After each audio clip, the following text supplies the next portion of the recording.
Hello, it's Tom Service from Frontline Tom News, and today the title of this video is going to be called "Is Racism Better Than Marketing Dollars in This Day and Age?" And this video is inspired by Mr. James Woods, who brought to my attention a story that happened in New Jersey. I won't say the name of the restaurant. I'll leave an article down below. And what the restaurant is alleging is an Argentina inspired restaurant. So for the ignorant like myself, Mexican food, a couple came in to the restaurant allegedly, and they actually, I'm going to say what the owner said because it'll play along into the story just in a little bit. Thursday night, we had a couple come in to dine at our restaurant. They were in their mid-40s, raved about the food and decor and the service. Orozco claimed, adding that the two were excited, I guess that's her name, sorry, I couldn't pronounce it correctly, were excited about their dining experience as well as the recommendations their server has suggested.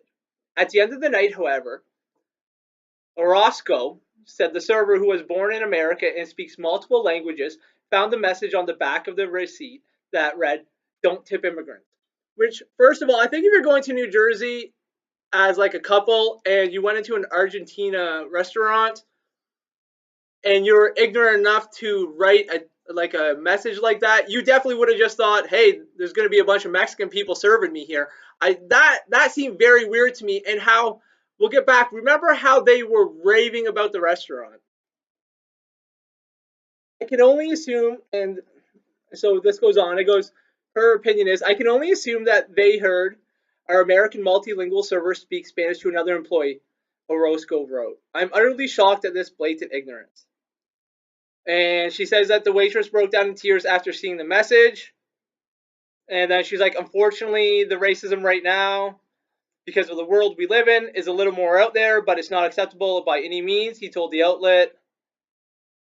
And Orozco, who identified himself as a proud immigrant, later wrote that the couple was no longer welcome at the Under the Moon Cafe. I said the name, fuck.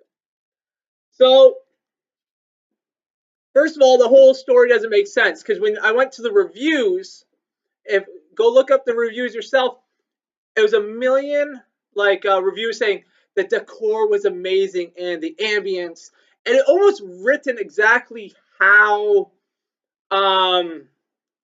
the Oscar Rocco, whatever his name was saying that the couple who allegedly wrote "We don't tip immigrants" in a restaurant, that obviously Mexican people are gonna get mad when I say Argentina, but like, I know the difference. Most people aren't. If I went into actually no, I don't. If I went to an Argentina restaurant, I would be thinking I could order tacos or something.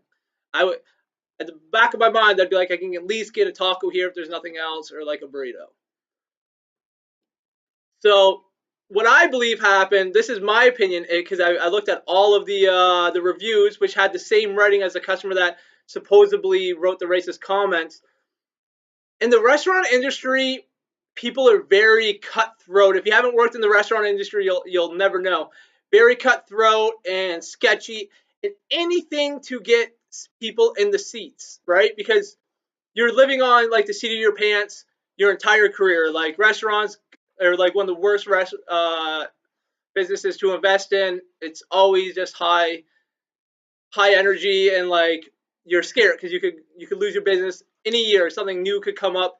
And right now, especially New Jersey and in New York with Trump, I really do believe, it seems like to me, and this is my opinion, I'm alleging this, I'm not saying this happened at all, but it seems to me that they probably got one of their little snotty friends, foodie friends, to write that down, or they just literally wrote it themselves. Because even if you look at the "We don't tip immigrants," like the writing on the receipt, it was written very well. It's from an educated person.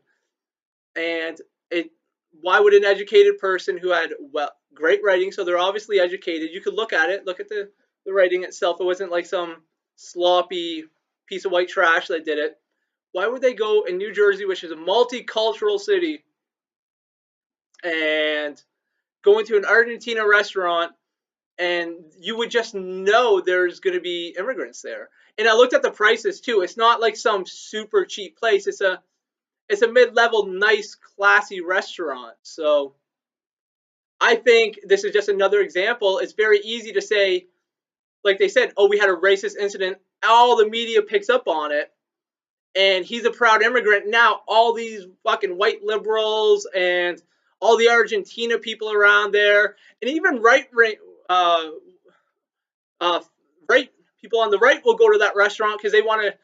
They're so fucking deluded. They want to prove, hey, that's not us. We don't support that, and it costs them nothing. Like I think it's a great little marketing tool, and I think that's happening all the time.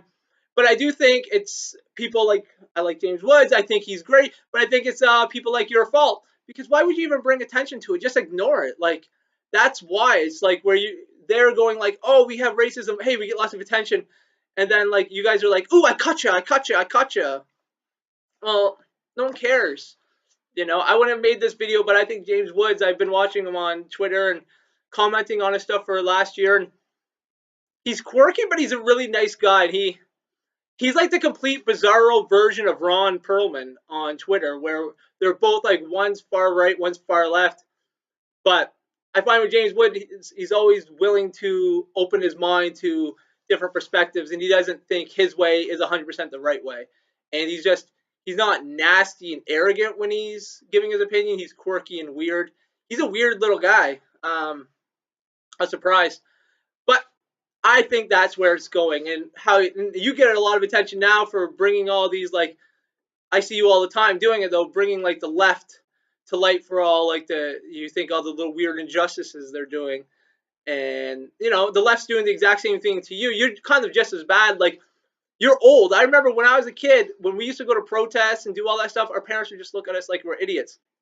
When people would walk past the protest, they would just ignore us. Now the old people are at the protests. They're getting involved with all the young weirdo kids that are like they're finding themselves, and you're all involved in it. Where maybe that's why people are able to do these scams and these tricks because all of you old fucking people be like our parents. I'm trying to be like my parents somewhat in real life, and don't give attention to the weirdos. You just look and you roll your eyes, and if enough of you just look and roll your eyes and don't give attention to it, those tactics won't work anymore.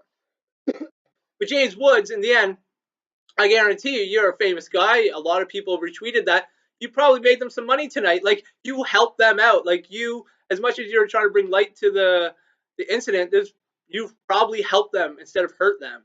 So God bless. It's just a quick little report. I just wanted to make a quick response to you, Mr. Woods. I think you're a lovely person, and I really would love to see you have a debate with Ron Perlman because you're both so far and going pretty crazy on Twitter. It'd be really fascinating to watch you both have a debate because you both have your own little like worlds on Twitter where you have such strong political beliefs that so contradict each other. But that's it. God bless, sir.